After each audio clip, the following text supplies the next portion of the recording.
And if you don't mind, I'll demonstrate. First off, you start your knees and your hips at the top of the swing, lower part of your body. Arm and hand follow, bringing you into position to hit. Oh, yes, indeed. Welcome back or to the Course Language podcast, brought to you by Callaway. If it's your first time playing with us or an existing member, either way, we're rapt to have you on board. And Sam Hargraves and Ryan Lynch with you each and every week. Lynchy, I don't have time to go through the big introductions that I normally like to give because it has been a massive, massive week in golf. Who would have thought that we would have had a news week that would have superseded in the seriousness of it or the potential to cause long-lasting changes in the golfing landscape? A story far bigger than even that of Rory winning his second Masters in a row. But this is where we find ourselves. Hello, mate. How are you, Sammy? Yeah, absolutely. Big week. I mean, these rumours and conversations were apparently happening throughout the Augusta grounds from my understanding. But, jumping off the Masters week with some huge news as it pertains to golf in Australia as well, more importantly on our shores. One of the most enjoyable experiences in golf is to go to LIV Golf Adelaide, and now question marks as to whether or not it'll be coming back or not. So the big story is LIV Golf and the future of it and where it goes to, and will it even exist after this season? So we're going to dive into all of that and a few other things this week. All your favourite segments are back. We've got the Scramble for you. We've got Course Language Confessionals. And we are going to be announcing, too, the winner of our very, very special giveaway, the Callaway Chrome Tour April Major Series golf balls. All thanks to our good friends at Callaway. We asked people to follow Callaway Australia, follow our page, and just tag their mates or the celebrities that they'd want to take on the ultimate foursome to Augusta if they ever got the chance to play. And I've lost track of how many entries we actually had, Lynchy, but it was a few hundred at last count. Yeah, it was awesome. Great to see everyone get involved. Thank you very much to anyone who did get involved and for listening each and every week as well. We really appreciate it. Just a couple of blokes having a bit of a chat about golf. So thanks for joining us and listening along. It really does mean a lot. And there's been a couple of people that have come up to me lately and mentioned it. So thank you to those people. And it's just a joy, mate. I'm really enjoying it. We absolutely love it. And again, we wouldn't really be able to do it if it wasn't for the support of Callaway. So we thank them. So we're going to announce the winner of the couple of dozen Callaway Chrome Tour April Major Series golf balls. They're going to be doing a set of golf balls for each major this year. This is the April Major Series, so that's a very nice prize to get your hands on. If you were to get them, how many would you use, and how many would just, because they're a beautiful golf ball with the artistry that's on them, and they're one of a kind, a few of a kind. How many would you use, and how many are you just keeping up in a little display place? If you got 2 dozen, I'm probably using at least a dozen, I'd say, and then depending on how I played with those dozen. Yeah, if I'm playing well, I might bring him out on a special occasion or a monthly medal or the club championships every year if I play well with them. But if I don't play so well, they're pretty easy to leave on the shelf, I would say. What about you, mate? Well, I'd have to be careful because I was lucky enough to get some of the Minwoo Lee signature balls, the Chrome Tour balls. And they're a Chrome Tour X ball, but they're the chef. They got him with a little chef's hat, the number 27 on them as well. And I've had to be a little bit more selective about when I've used them. I've liked to use them when I've been playing with some people. I pull it out and they're like, oh, what's it? Oh, this one? Oh, this is just But I pulled one out. Here's a little Course Language confessional for you. I pulled one out the other day in club championships, which there was that awful round where I hit off the wrong plates, had a 10 on the second hole. Get to the fifth. It's got the big netting along and you try not to hit left into the footy oval. I pulled a fresh one out of the box and I speared it straight into the net. Ruined. So one shot, all ruined. It's now in the practice bag. So I have to be a little bit more careful about when I use the Minwoo Lee balls. There's nothing better than pulling out a new ball out of the packet and watching it sail over the fence. So everyone knows that feeling. That's so good. So, mate, before we get into the week that's been, have you been having a hit this week? How's your form been? I played last week at the Heritage. Played okay. I've actually been in pretty good form. Actually, for me, for someone who's not practicing a great deal, played nicely. Handicap's moving in the right direction. It's now that I'm well beyond the zero, it's moving up away from scratch into the deeper pluses. So the form's been pretty good, mate. But no one cares about my form. We're here to hear about how your form's travelling. What's happening? Yes, we're here to make everyone feel better about their own golf by talking about mine.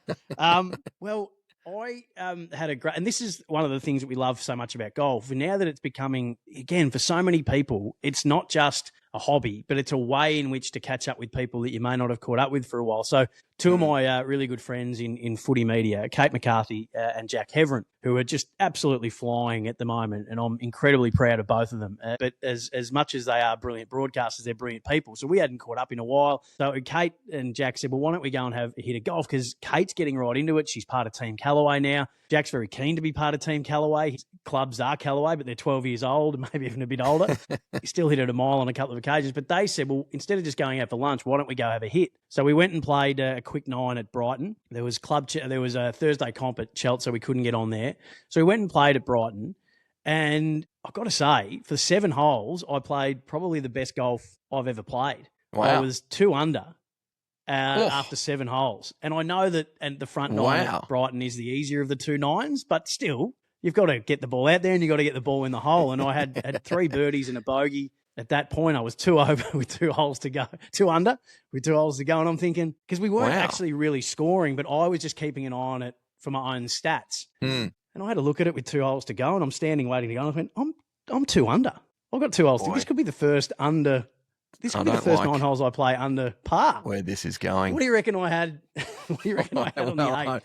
Anytime you start a story with we went and played quick 9 and 7 holes were so good, I'm just hoping that you somehow hung on and shot even par or better. You're 2 under, bogey the last 2, let's hope. Well, standing on the par 3 8th at Brighton, if anyone knows it, it's actually quite a hard hole. It's an uphill par 3. It's got bunkers left and it's got a long green, but there's just a small tongue at the front, and there's bunkers either side of it, and there's a bunker just behind the right as well, and the pin was in that front tongue. How far was it playing? In between, about 143. So 8 iron, hit it beautifully, but it just faded with the wind. It just pushed a little to the right. I landed in between the 2 bunkers.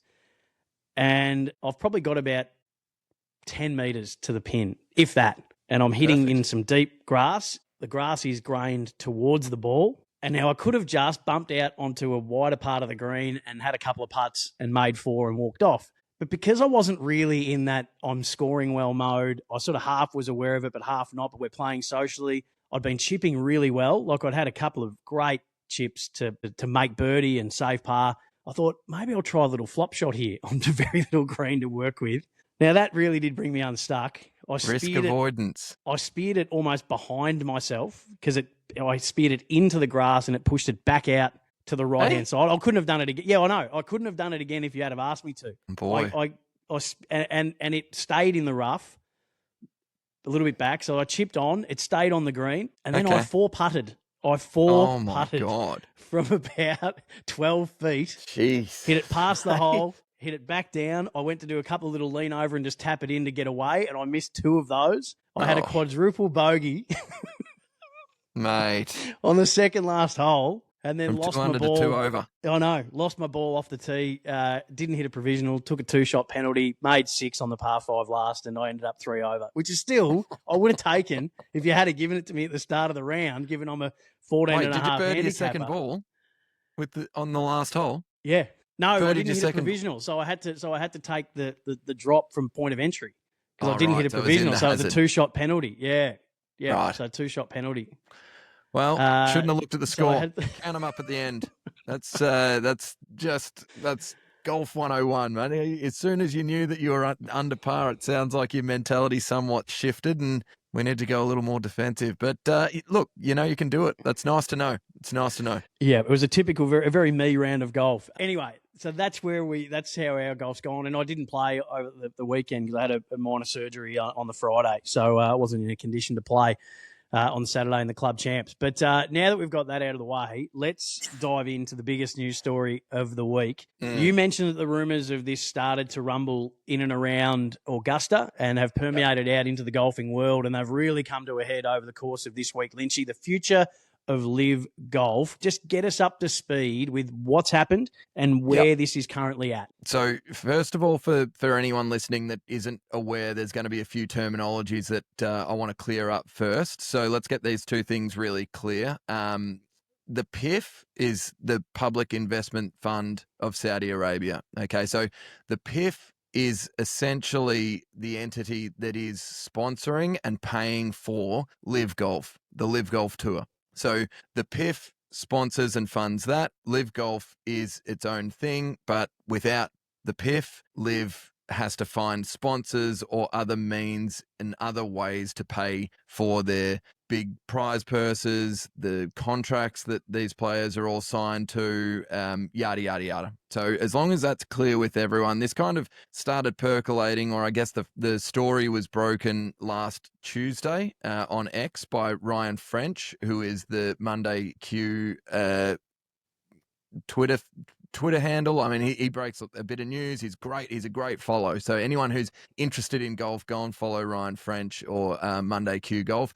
And essentially he tweeted, or whatever you call Xing these days, a bombshell announcement on LIV's future is imminent. It's along those lines. And as the story started to percolate and as people started to jump on, the initial reaction or feel that everyone got was, oh boy, maybe this is all happening before LIV Golf Mexico. There were all of a sudden some pretty strong and well-backed rumors that there'd been payments not made to some of the executives at LIV. There was the players' interviews and stuff for LIV Golf Mexico. The lights were out, so nothing was going ahead. No one was coming out and saying any of these things. And as it looks like at the moment, it doesn't seem like the PIF is going to be sponsoring or funding LIV Golf beyond this season. So just to get the ducks in a row, there were two different New York Times articles reported. One was the At.it, which is the golf team. It's Gabby Herseg, Brendan Quinn, Brady Miller. And essentially this article was suggesting that LIV Golf executives were looking for their next role. Their positions were unclear. And the league is currently searching for life rafts. And that was the quote that was used in the piece, and essentially confirmed that PIF was on the verge of withdrawing funding. The second news article that came out from the New York Times, which is probably the more like the proper arm that you would acknowledge or that you think of when I say the New York Times, this is what you're kind of thinking of. This is the business side of things. Alan Blinder, the co-author of this, essentially came out and said, we're officially reporting that the Public Investment Fund is on the verge of withdrawing financial support from LIV Golf. Now, the CEO, Scott O'Neill, who I know you're going to speak about very shortly, has come out and made some comments since then. But a lot of the conversation prior to this was that LIV was funded until 2030, and that's why new contracts and everything were all coming out, and everyone was under the impression that this was still going ahead, albeit it's an investment that the Public Investment Fund has been losing into the billions of dollars in this short space of time so far.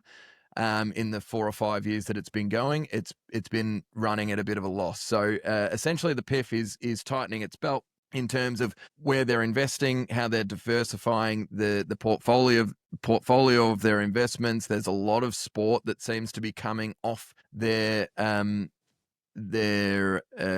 portfolio. And what does this mean for LIV? And I guess we're here today to hypothesize and talk a little bit about what that could potentially mean for Australian golf and what that means from our point of view. So is that clear, Sammy? Does that all make sense? Yeah, it does, and well surmised by you, because it is quite a complex story and situation. And Scott O'Neill was interviewed before LIV Golf Mexico, and he admitted that the league was funded through the season, but work was required beyond that to keep us going. And now the scandal, I suppose, or the drama started to occur when the British broadcaster who conducted the interview deleted the clip from social media, re-uploaded it, but without that funding quote as part of the clip. So it had been edited out.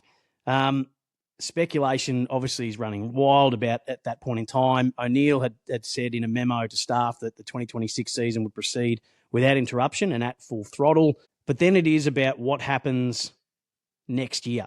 So it sounds like they have funding through next year. He said the reality is that you're funded through the season and then you work like crazy as a business to create a business and a business plan to keep us going. But that's not different from any other private equity funded business in the history of mankind.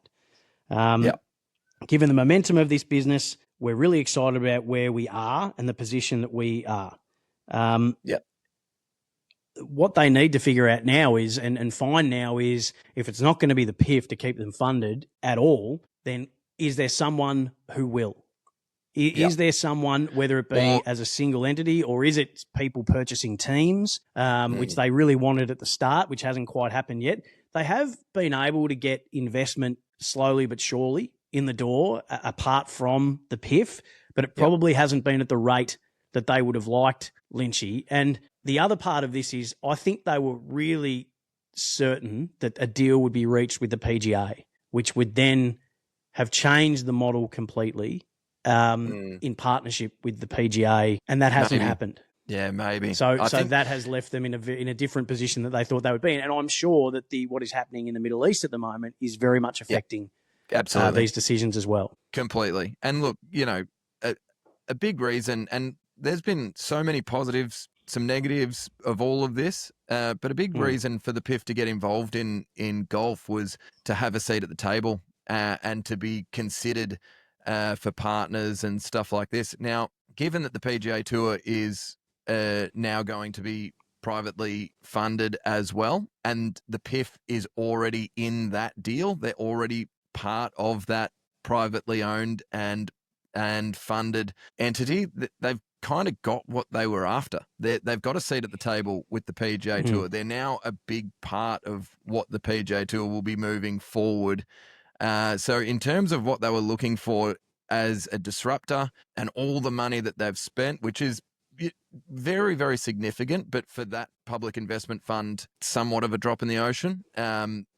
Things change pretty quickly, but they've got what they wanted out of this whole ordeal, and the players probably have too, to be fair. The purses that the players are paying for on the PGA Tour, the purses that they're playing for on LIV currently, are greater than they've ever played. And it's probably just not quite sustainable enough to continue moving forward. So I'm glad you brought that up, because what I'm seeing now is a lot of people with the I told you so's and a lot of people celebrating this as if it's somehow a win for them. I've tried to have a bit of balance about this ever since the LIV came into existence. So just to counter all of that, and I'm glad that you have brought that up, because I think it's worth noting, and again, put aside where the money comes from, and if you've got your moral objections to that, that's fine, but make sure you're consistent when it comes to that with all other Olympics and everything else where... Anyway, we don't need to go down that path, but this is, for being what it is, there has been some real positives that have come out of this for golf. First and foremost, what it offered as a choice to golfers about for the players.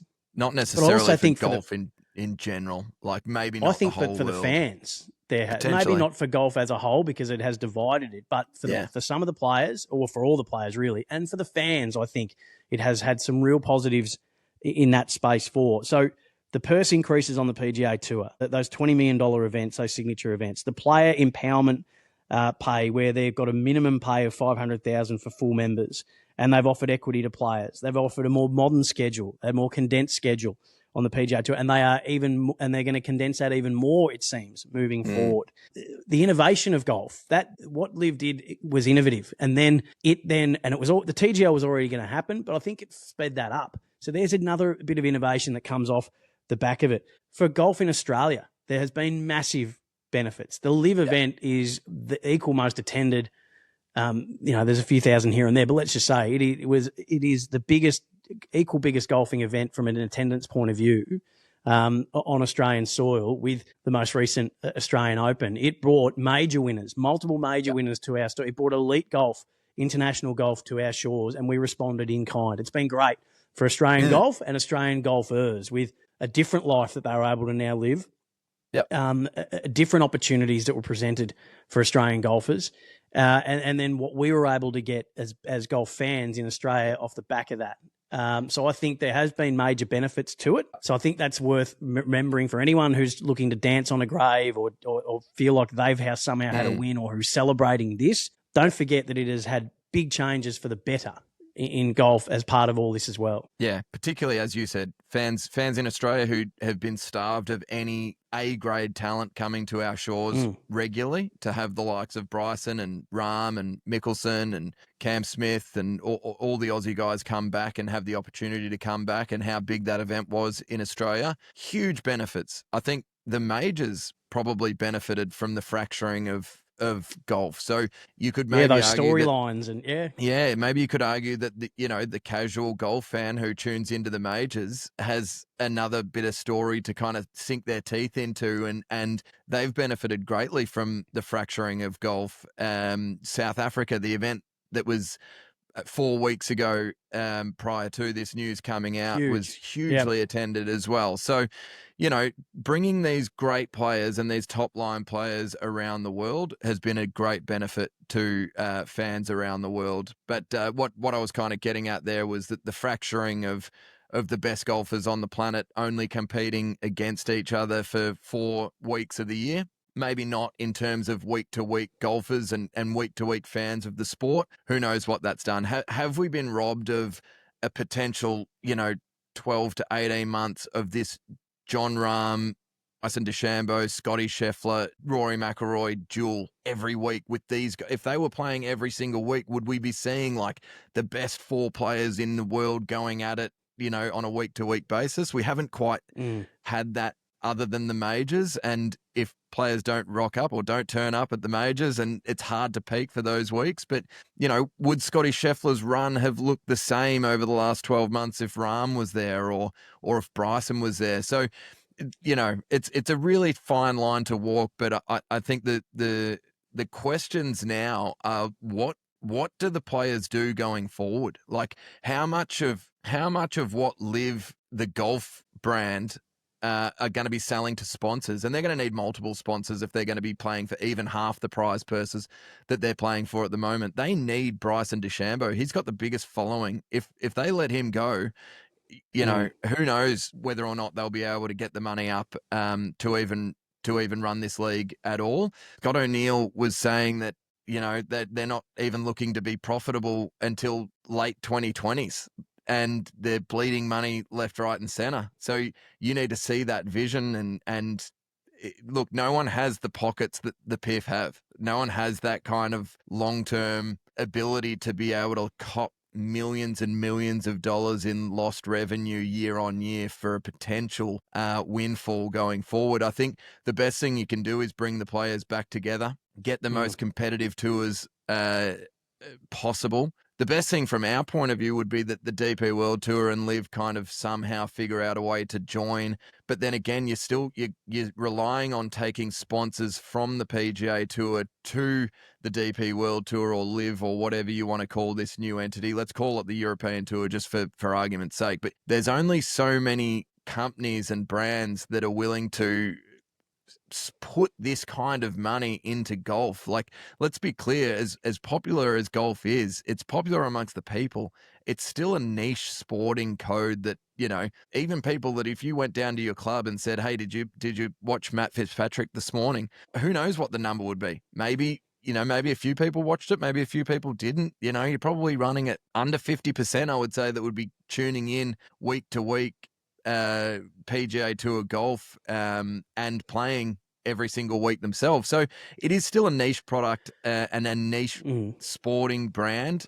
So without LIV going to the DP World Tour and making some sort of worldwide tour that people could really sink their teeth into, which I think there's clearly an appetite for, as we spoke about with LIV Golf Australia, South Africa, the way that the European Tour works at the moment. I don't know. I don't have the answer. I'm more curious in the short term what the players are going to be going through. Let's hope. Yeah, let's hope that it does turn into that World Tour or it's going to be a fascinating watch. So anyway, watch this space if you're interested in that space, because the next they're fully funded till the end of the year. Seems like John Rahm's contract will be pretty ironclad. Seems like, I mean, Bryson's currently negotiating his new contract deal. So my guess would be that the PIF would just pay out the contracts at the end of the year, meet all the requirements till the end of the year, contract paid out. So everyone sort of still would win, would be my guess. And then they'll figure it out from there, or the powers that be will figure it out from there. But the PGA Tour is holding the cards at the moment, unfortunately. In a couple of years' time, Lynchy, fortunately, there might be a lot of players who are back on tours that they are happy to be back on, who have made an absolute mozza, who are just going to be going. I think guys like Mike. Pretty smart from me in the end, wasn't it? Martin Keimer. Like, there's a lot of these, aging, European Tour players as well that would make brilliant Ryder Cup captains, like Ian Poulter, guys like this that you kind of not out of sight, out of mind, but you kind of forget that these guys were and kind of still are elite Could level Bubba Watson players, be the Ryder Cup captain, something like that? Dustin Johnson, or like insane. So Anyway, we'll watch this. We'll keep reporting on this, and it's a real watch this space. But some exciting news on the Aussie tour as well coming out this week, Sammy. Yeah, so Sydney have got the PGA Championship, first time in 30 years. It won't be at Royal Queensland anymore. Obviously, they're upgrading that facility for the Olympics that is to come. So the 2026 edition is going to be at the Lakes Golf Club, so from November 26th to the 29th. It's hosted the event 3 times, 1950, 1972 and 1987. It's held 8 Australian Opens, so it is an elite venue. And then the Australian Open is going to be 1 week later at Kingston Heath. We know that Rory will be at that, and they're pushing very hard to get the man we just mentioned, Bryson DeChambeau, there as well. So it's a big get for them, and well done to Royal Queensland. It's been a great venue, and I'm sure that Queensland will host big tournaments again in the not too distant future. Yeah, absolutely. I think Sydney, having lost the Australian Open, were looking for a big time event, and the Australian PGA will live up to that. And the Lakes, I've played a couple of Australian Opens at the Lakes. It's a magnificent venue, brilliant golf course, is capable of holding big events, obviously. How'd you go? Abe Ancer actually won the Australian Open there, speaking of LIV players. But brilliant facility, and it's going to be a great week. Any stories from those Australian Opens at the Lakes that you'd like to share with us? I'll come back with a confessional there, actually. I think I'll have a little think. There would be something, but I need to jog the memory bank. Didn't play great in either of the Australian Opens there, to be fair. But well, stay tuned for a coarse language confessional in the coming weeks of Lynchy at the Lakes. In those Australian Opens. Absolutely. The other story that has been kicking around this week, just as we still putting a ribbon around the Masters, can I give a mulligan for this week? Can I give a mulligan to anybody that started complaining or carrying on or insinuating that Rory McIlroy had an unfair advantage going into the Masters because he didn't play the 3 weeks of tournaments in the build-up and he just played as often as he could at Augusta? Can I give a mulligan to all of those people? I think it is just bitterness, and there's anti-Rory sentiment that creeps its way through. I think people will find any way sometimes to try and take someone down where they can if it suits an agenda that they have against that person. I just think that is the biggest load of bullshit that I've ever heard. Everyone who qualifies for the Masters, Lynch, and I don't need to tell you this, has access to Augusta. It's when you choose to use it. Yeah. Rory chose to use it. Yeah. Absolutely. I don't know. I haven't actually seen any of that, but mate, he has more access than a lot of other people who are actually participating because he's won it. He's a member. Yep. He can play whenever he wants. That's his prerogative, and I think that kind of leads into the or kind of bounces pretty well off what we're talking about. Is that if Rory all of a sudden decides that, hey, this is the best way for me to prepare for majors, that doesn't say a whole lot about the US tour, or, maybe he's going to be pulling back on the amount of events that he's playing. Clearly, he's in the boat now where majors and Ryder Cups, reputational things, countries and open events are what he wants to play and what he wants to perform well in. And if it means skipping 3 US tour events to go out and win the Masters, he'll definitely skip 3 US tour events to go and win the Masters again. It's not an unfair advantage. Everyone's got the option.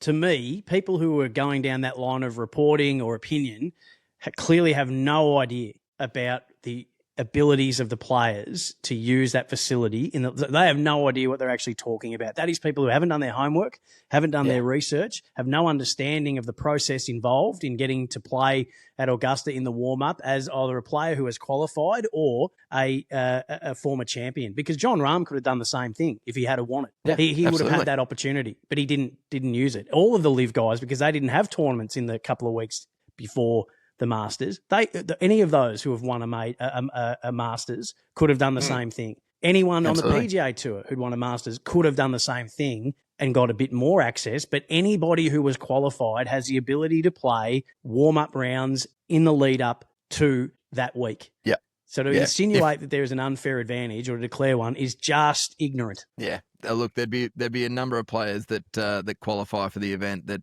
had they gone out for as many practice rounds as Rory did, might have got a tap on the shoulder. But you're exactly right that he's a member. He won last year. You can play, and as long as there's another member willing to take you, then you're all good. Hey, it's funny stuff. So I just wanted to add that as a mulligan this week to anybody who threw that out there thinking that was a rock solid opinion.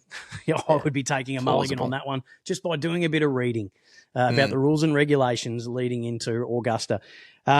Have you got a scramble for us? I do, but should we get around the grounds quickly? Let's touch on Have we not done around the grounds? Winners and losers. No. We're just going to run through these really quickly this week. Matt Fitzpatrick continues his incredible play. Wins in a playoff over Scotty Scheffler. Say no more about that bloke. LIV Golf, Jon Rahm. Say no more about this bloke as well. He just continues to second win this year, but keeps stacking up good performances out there. Legion 13 wins the team event. In the LPGA, Lynchy, Hannah Green is, well, as we record this, is currently in a playoff. So we don't actually know if she's going to win or not. But GHM and Kim Se-young and Im Jin Hee, she's in a playoff with at the moment. Actually, just as I've hit refresh, this is great.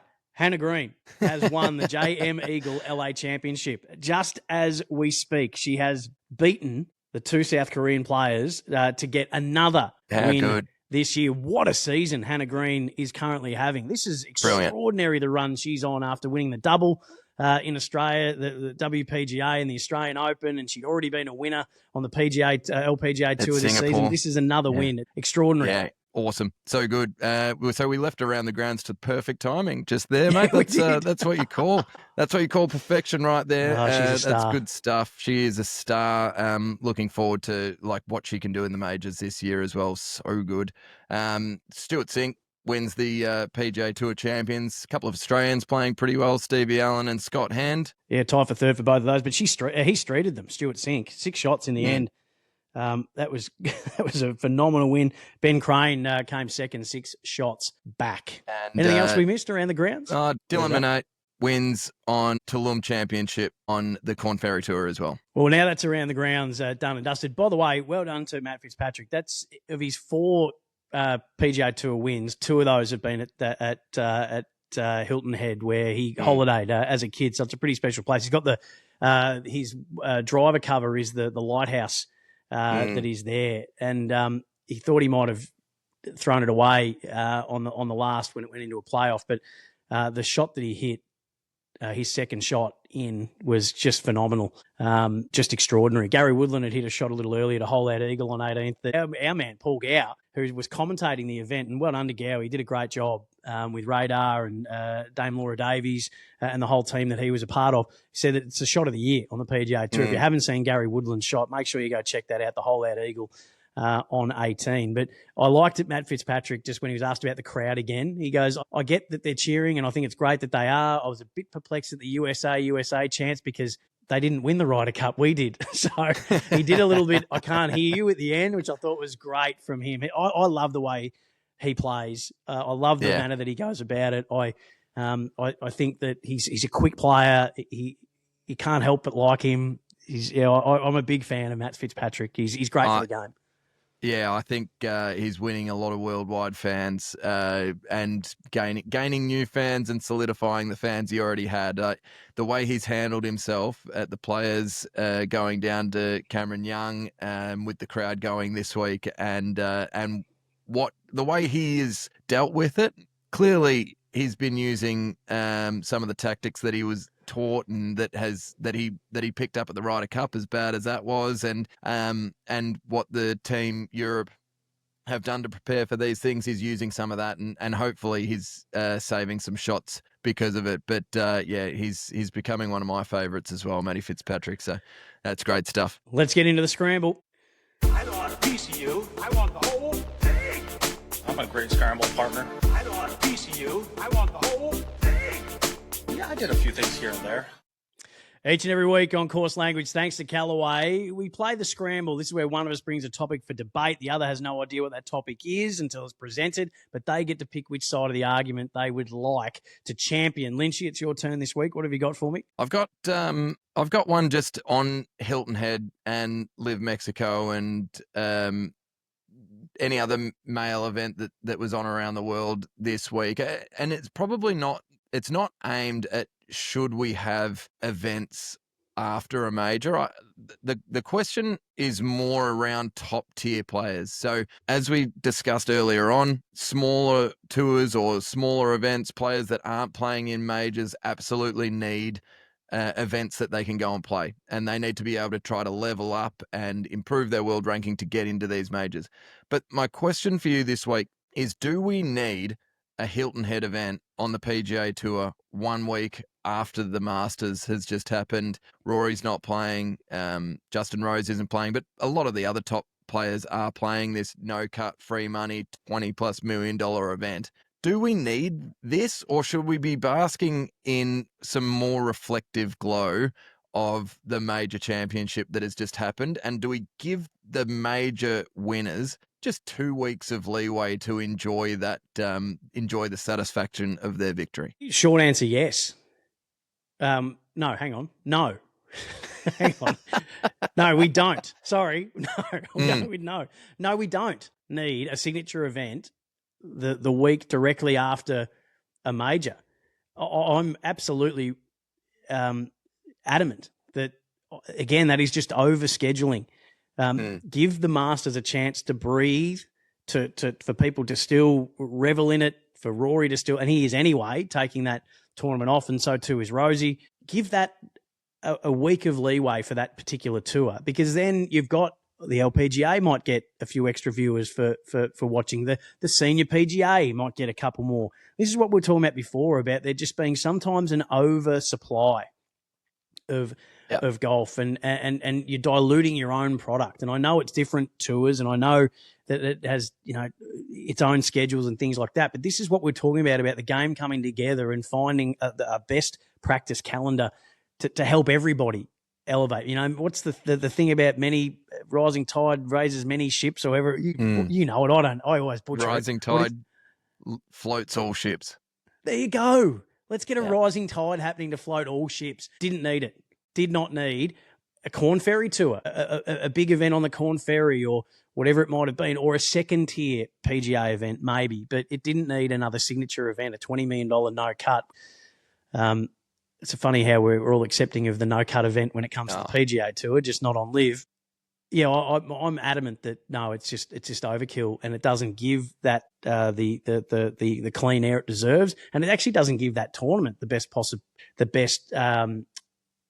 I don't think it gives it the best framework to succeed in as well. Luckily, the finish was fantastic, and it would have got more viewers down the stretch. I'd be interested to see the numbers, because their ratings have actually been better this year, the PGA, than they have been in a long time. I'd be interested to see what they were for this. I think it's too soon after a major. Yeah.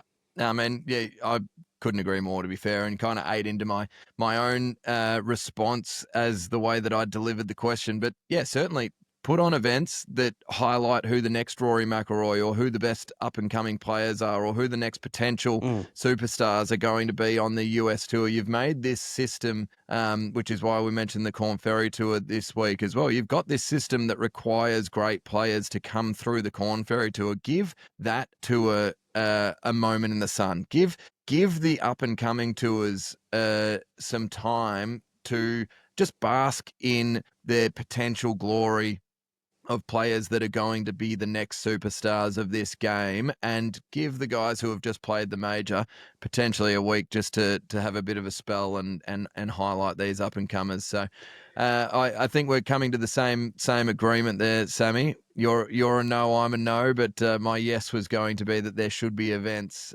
just not major events. Well, look at college football and the NFL. College football is a Saturday, and then the NFL is on Sunday and Monday night, because they're two competing competitions. But the game overall knows that we want to shine a light on who's going to come through the ranks and be NFL players one day. So college football gets Saturdays and they get Sundays. You can look at that model and go, we could have done something like that. We could have had the Masters and then gone, here's a major, not a major, but here's a big Korn Ferry event, as you said, or let's shine a light on the LPGA this week, or whatever it might be, or an amateur event. It could have been the US amateur, however you want to do it. Just don't do that. Just don't do that. It'll be interesting. Better. We'll see Best where practice. Brian Rollat takes the PGA Tour schedule beyond this year. Have you got a confessional for us, mate? Well, I kind of gave it a little earlier today, didn't I, with my implosion at Brighton Golf Club the other day one.